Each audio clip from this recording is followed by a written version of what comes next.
আমার সকল হারিয়ে গেছে তোমায় পেতে গিয়ে।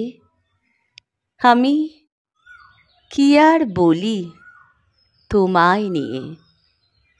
তুমি কে? তুমি তুমি যে রবীন্দ্রনাথ, আমার প্রাণের ঠাকুর, আমার বেঁচে থাকার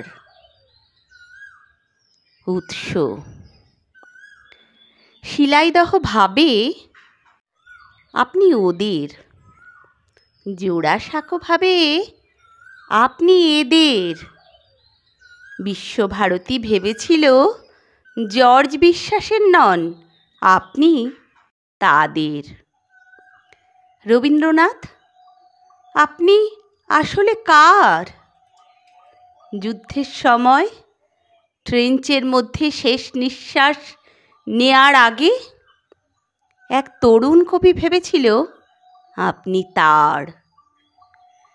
বক্তৃতার মাঝে আপনি যখন হঠাৎ মাথা উঁচু করে দাঁড়ান, তখন এক মুহূর্তের জন্যে হলেও মন্ত্রী ভাবেন আপনি তার।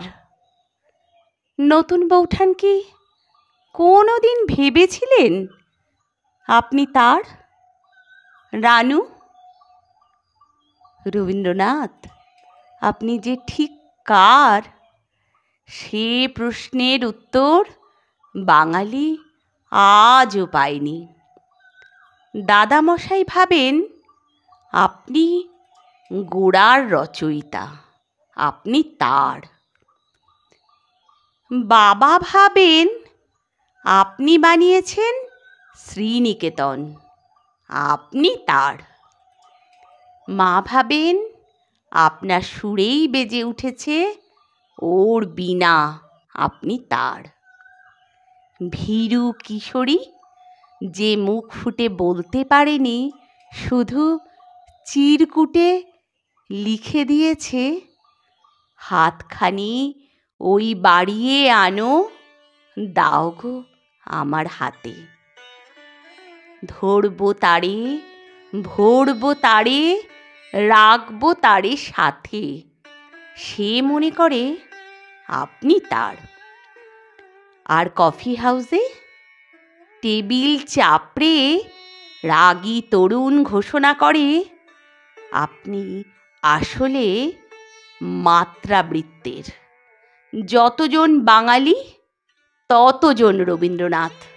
শুধু একদিন শিলাইদহের রবীন্দ্রনাথ আর জোড়াসাঁকোর রবীন্দ্রনাথের, বিশ্বভারতীর রবীন্দ্রনাথ আর জর্জ বিশ্বাসের রবীন্দ্রনাথের, দাদামশায়ের রবীন্দ্রনাথ আর বাবার রবীন্দ্রনাথের, আওয়েনের রবীন্দ্রনাথ আর মায়ের রবীন্দ্রনাথের, ভীরু কিশোরীর রবীন্দ্রনাথ আর রাগী তরুণের রবীন্দ্রনাথের দেখা হয়ে যায়।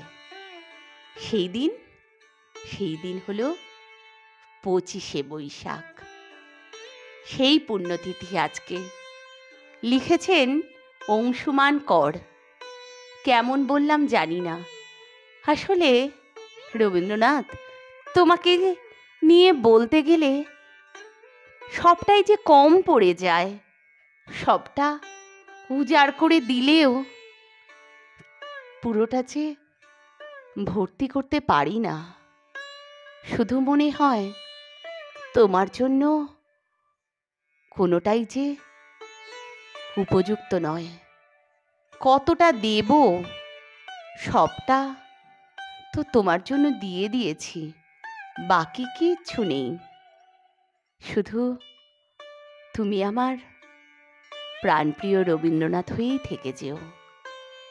সেখানেই তো বাঁচার উৎস, বেঁচে থাকার প্রেরণা।